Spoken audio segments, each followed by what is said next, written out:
UGC 2026 के नए rules पर जब हम बात करते हैं तो डिस्कशन हमेशा एक ही पॉइंट पर आकर रुक जाता है, कास्ट। और मैं ये क्लियर कहना चाहती हूँ, यूजीसी 2026 के रूल्स मुझे गलत नहीं लगते। उनकी नीयत गलत नहीं है, लेकिन मुझे लगता है ये अधूरे हैं। क्योंकि आज का इंडिया सिर्फ कास्ट से नहीं, पैसा, पावर और रीच से चलता है। मैं थ्योरी नहीं बोल रही, मैं वो बोल रही हूँ जो मैंने अपने क्लासरूम में सुना है, अपने दोस्तों से सुना, अपने क्लासमेट से सुना है। मेरे जनरल कास्ट के एक क्लासमेट ने खुद कहा था, मैंने एक्सीडेंट कर दिया था पर मेरे चाचा विधायक हैं। विक्टिम को बोल दिया, केस करोगे तो हम भी झूठा केस कर देंगे, पैसा फेंकेंगे, मैटर ख़त्म हो जाएगा। अब मुझे बताओ, ये प्रिविलेज जनरल कास्ट का था या पॉलिटिकल पावर और पैसों का? और बात यहीं ख़त्म नहीं होती। मैंने ओबीसी और एससी एसटी बैकग्राउंड के पैसे वाले स्टूडेंट्स के मुंह से भी सुना है, पैसा फेंकेंगे और जनरल वालों की वोट लगा देंगे। इसमें क्या है, एससी एसटी केस लगाएंगे, हो गया ख़त्म कहानी। इस मोमेंट पर एक सच समझ आता है, जब पैसा बोलता है तो कास्ट चुप हो जाता है। यूजीसी 2026 सिर्फ कास्ट बेस्ड गाइडलाइन बनाता है, वो एक बड़ी रियलिटी इग्नोर करता है, इकोनॉमिक प्रिविलेज।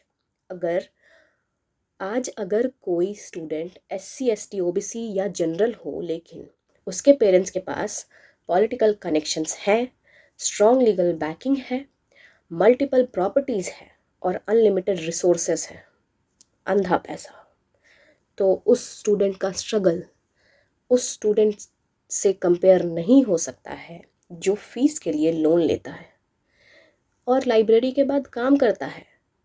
स्ट्रगल सरनेम से नहीं होता, स्ट्रगल होता है रिसोर्स के एब्सेंस से।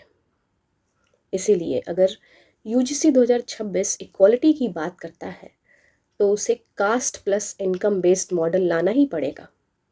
सिर्फ कास्ट सर्टिफिकेट नहीं, इनकम, असेट्स और पावर बैकग्राउंड का स्ट्रिक्ट वेरिफिकेशन भी होना चाहिए। अब बात करते हैं क्रीमी लेयर की। आज क्रीमी लेयर का कंसेप्ट सिर्फ ओबीसी स्टूडेंट पर अप्लाई होता है। मान लिया गया है अगर ओबीसी कोई स्टूडेंट फाइनेंशियली स्ट्रांग हो जाता है तो उसे रिजर्वेशन का फ़ायदा नहीं मिलना चाहिए। प्रिंसिपल बिल्कुल सही है, लेकिन सवाल ये है, ये प्रिंसिपल सिलेक्टिव क्यों है?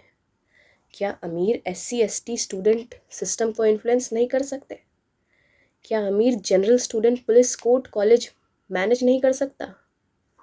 सच ये है, जब पैसा आ जाता है तो कास्ट सेकेंडरी हो जाता है। तो अगर क्रीमी लेयर का लॉजिक सही है तो उसे हर कास्ट के लिए सेम होना चाहिए।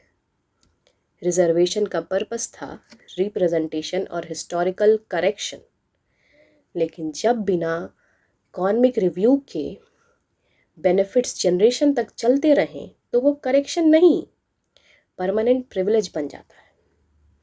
वही कहानी ईडब्ल्यूएस की है, जो कि आईएएस के भी एग्ज़ाम में दिखती है।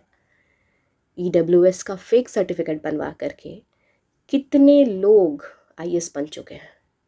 जो जनरल पैसों से अंधा है वो ईडब्ल्यूएस सर्टिफिकेट बनवा करके सिस्टम में घुस जाता है और अपने ही जातिवादों को बढ़ाता है।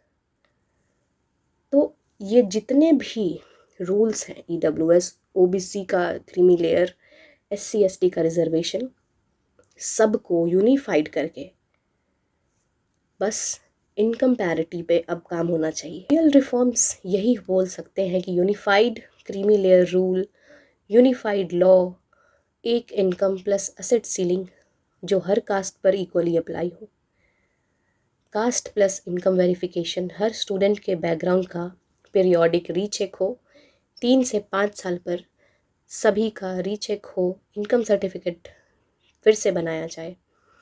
प्रायोरिटी टू द पुअरेस्ट, गरीब जनरल, गरीब एससी एसटी, गरीब ओबीसी, सबसे पहले उन तक रिसोर्स पहुँचे जिनके पास कोई बैकअप प्लान नहीं है।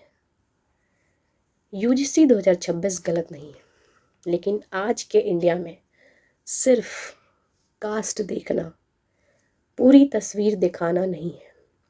जब तक हम पैसा और पावर को पॉलिसी के सेंटर में नहीं लाते, तब तक एजुकेशन सिस्टम सिर्फ पावरफुल बच्चों के लिए सेफ रहेगा और गरीब स्टूडेंट, चाहे किसी भी कास्ट के हों, हर साल यही सीखेगा कि सिस्टम उसके लिए बना ही नहीं था।